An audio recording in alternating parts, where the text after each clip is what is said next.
Hi, welcome to today's series where we are going to be working on a little bit of arm movements.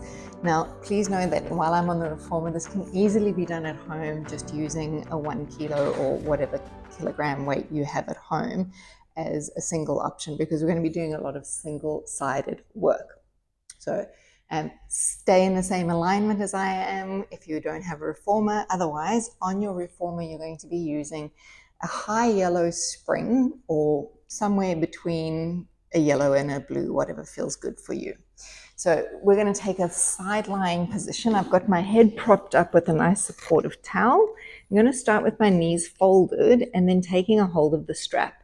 So sending the arm straight up towards the ceiling. The underarm just collapses gently in and supports your body position. The alignment is key with everything. We're looking forward with our eye gaze, and then we're starting to lower our arm down and raise our arm back up. So we're working in a round of 5. Remember, I do my best to make sure that 5 is the number that we get to.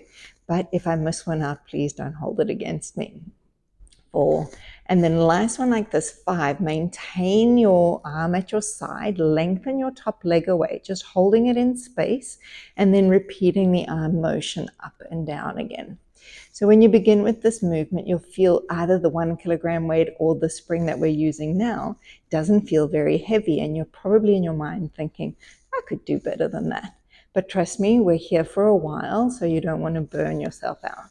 Last one, as you lengthen and hold your arm down at your side, you're going to extend the lower leg. So now we're in a balancing position, more challenging to hold your balance here. If you're on the floor, make sure your feet are slightly lifted off of the ground. And then again, rising and lowering. So as you're doing this movement, you're not trying to wobble all over the place, although that may happen. So again, just feeling, where are you the most stable? If by any chance your legs are behind your body, it's going to put you off balance. So you want to make sure that they're right in line with your body, and lowering yourself down. Hold your arm at your side, fold the 2 knees in again, and we start with a new pattern. The arms are going to come forward, keeping it at a nice horizontal line with your shoulder height, and taking the arm backward. So as the arm is traveling to the front and the back, we're very mindful of the shoulder blade behind. So you don't want to feel like your shoulder is traveling with the arm forward. So as you do this gentle swinging motion through the arm, you're going to start to feel that new resistance coming in, where you're like, I didn't change my spring, but it is feeling a little bit more tender. And again, I lost my count. So we'll send the arm all the way back, hold it here. Same motion happens with the leg. It extends out and we bring it to the front and to the back. So doing things on a single side often shows up a little bit more strength in one area or one part of your body that you weren't really aware of if you're doing things just always with the 2 sides.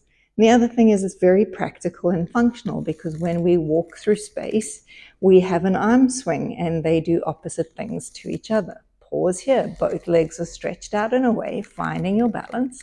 As we change the position of how our arm is functioning, it's going to alter what's happening in your balancing organization. Really pay attention to the ear and the top of the shoulder. You don't want that space to crowd in and change their distance from each other. And then last one, drawing the arm to the front, to the back, and pause. Pull the knees back in. We've got one more round to go. It's a bend and a stretch of your elbow joint. So on the carriage, if you've got a little foot plate like I have, make sure your foot doesn't get caught up in it. So you want to have just a little bit of lift of the foot away as you're coming into the stopper side. And holding here. By now you know it's a straight leg out, and then repeating for 5. So in this tricep action we're doing here, you're keeping your keeping your upper arm alongside your body as the forearm is traveling forward and backward. So the alignment of the wrist in line with the forearm is also pretty important. Pause, and this is our final one as the 2 legs are out, noticing your balance.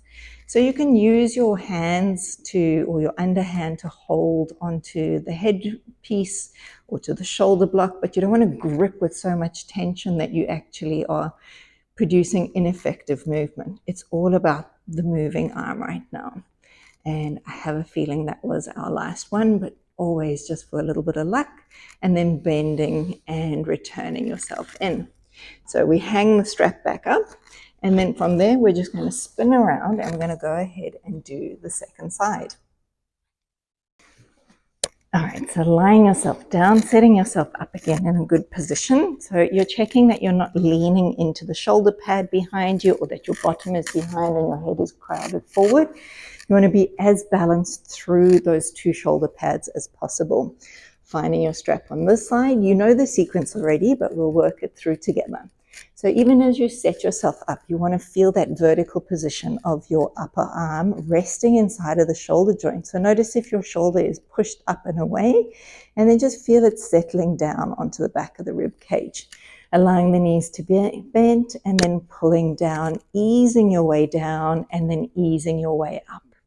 So what you never want to see in a reformer setting is that when you pull down on the strap, that you feel slackness in the rope and then the carriage has to catch up. So the only way the bed moves is because of your intentional movement through it. Hold your arms steady here, top leg is long, and then again raising and lowering.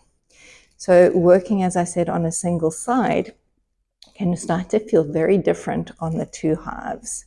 Your eye gaze is really important to be facing forward so that you're not looking down, as tempting as it is to want to look at what's going on with your body. Really keeping the alignment at the back of the neck. And then the last one, as we bring our arm to the side again, hold the position and double legs are out. So as I mentioned, this is the most challenging position for you to be in. There's very little base of support underneath you, so it makes it quite challenging to find your stability and still then to create movement through the upper body.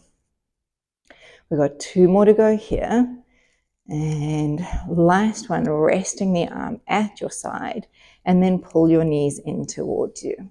So we're traveling the arm to the front and the back. So my palm is kind of staying flat as I move my arm behind and as I move my arm forward. And again, just playing with the idea of the space between the ear and the top of the shoulder staying balanced. As the arm is coming forward and backward, you want to imagine it being parallel with the floor. And a lot of movements of the arm are connected to the back of the body. So see if you can feel some of your back muscles applying a bit of pressure as you take the arm back. Hold it here, send the top leg long. So feeling length through your waist, no collapse in the body as we take that movement to the front and the back. So of course, if you've done this series with me a few times before, and you're repeating, maybe this is a time that you could play with some other things, and that would be just some movements with our legs. So you could be doing, for example, a forward and backward motion with the leg versus what the arm is doing. But for this series for right now, we're just going to keep that leg there so that we can go back into our double leg balance, and then again, sending that arm forward and back. It's around about now that my arm starts to say hello to me and remind me that it's not really my stronger side on this one.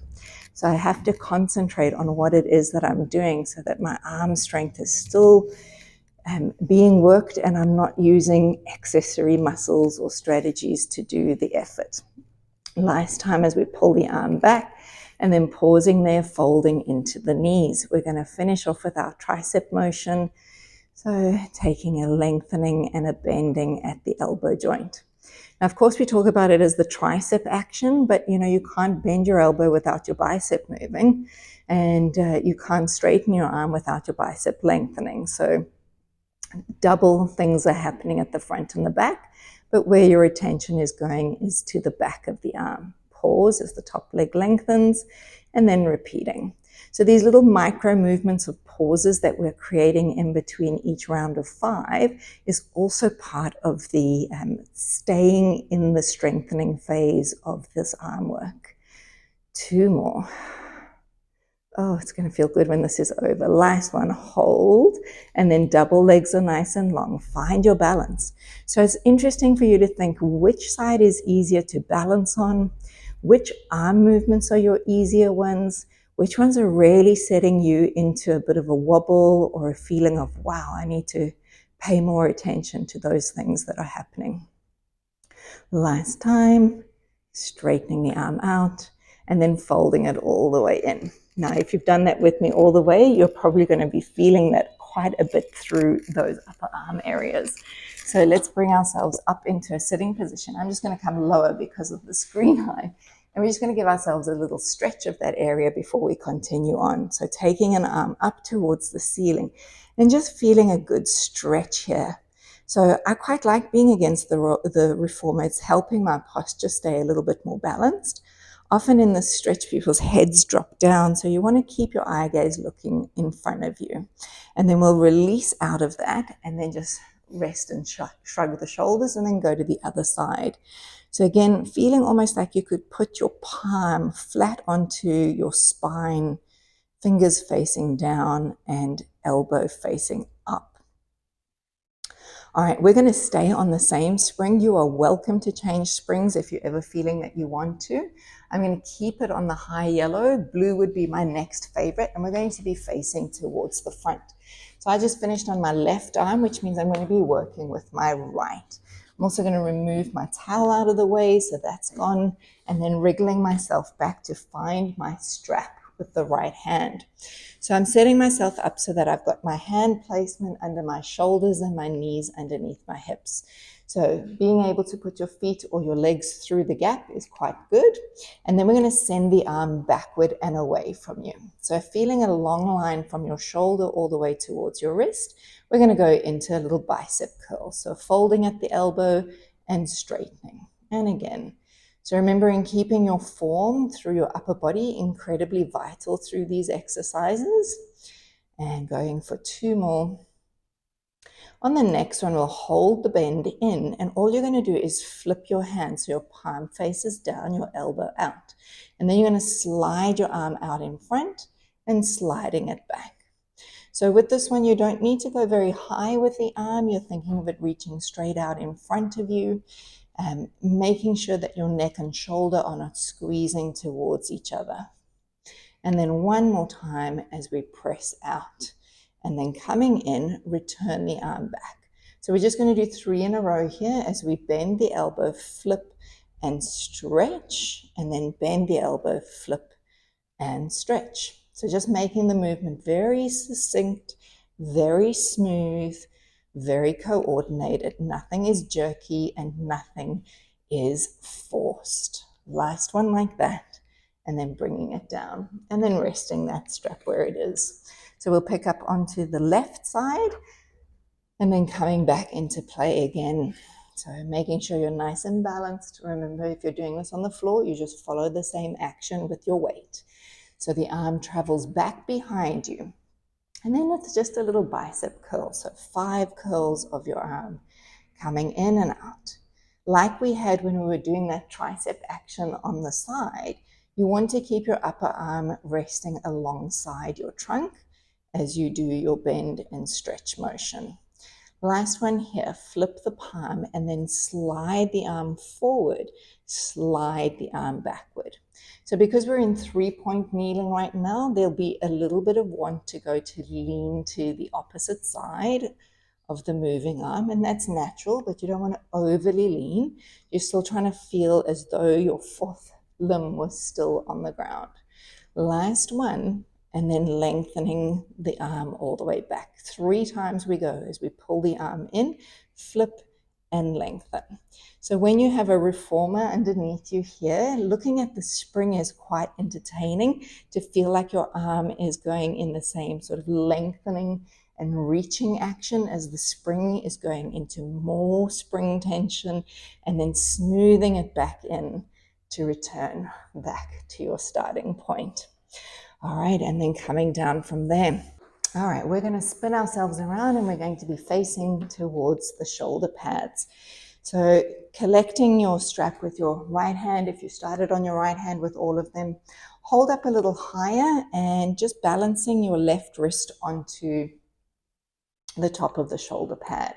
From here, we're going to start with our arm lengthened out in front of us. And all you're going to do is just draw your shoulder blade back onto your rib cage and then let the arm be pulled forward. And draw the shoulder back and forward. So this motion at the moment is just about a shoulder blade movement over the ribs. Your arms are staying straight and your body height is staying balanced.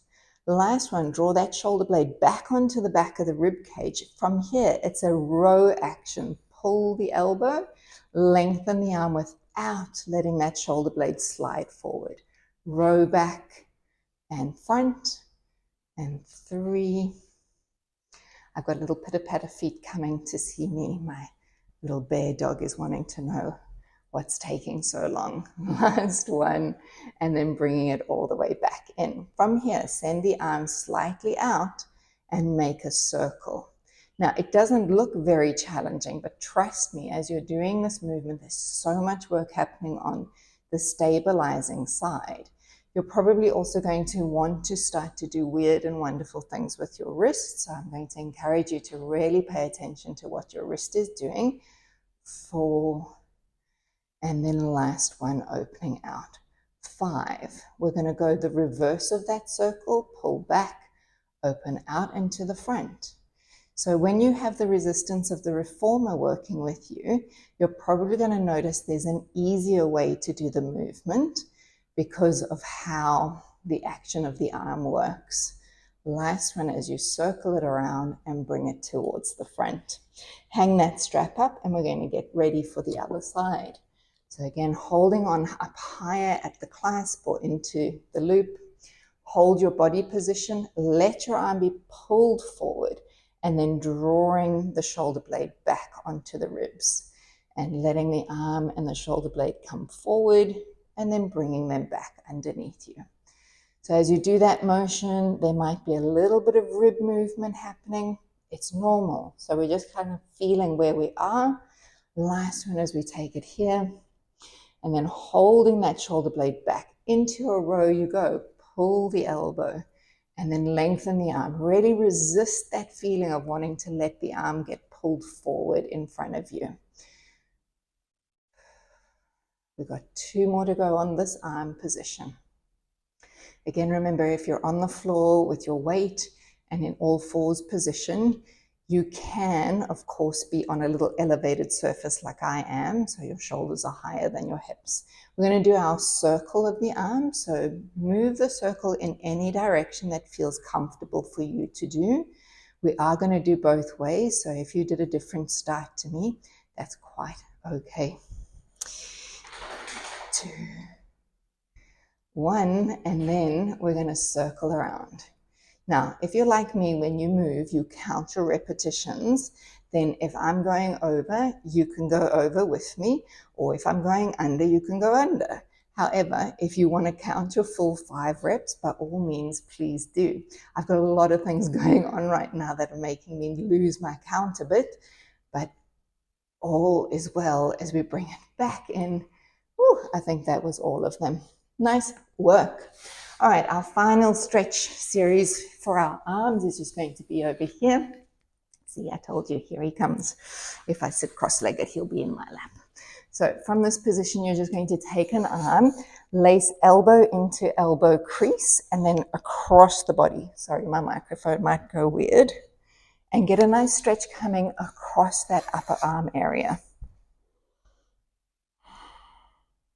Remember, the shoulder might want to creep up, so sliding the shoulder down and away. And then undoing that, and then do the other side. So elbow in elbow, making a nice right angle shape with your supporting or hooking arm. And then the other side. Oh, you didn't hear a thing I said. And then letting that shoulder blade slide down.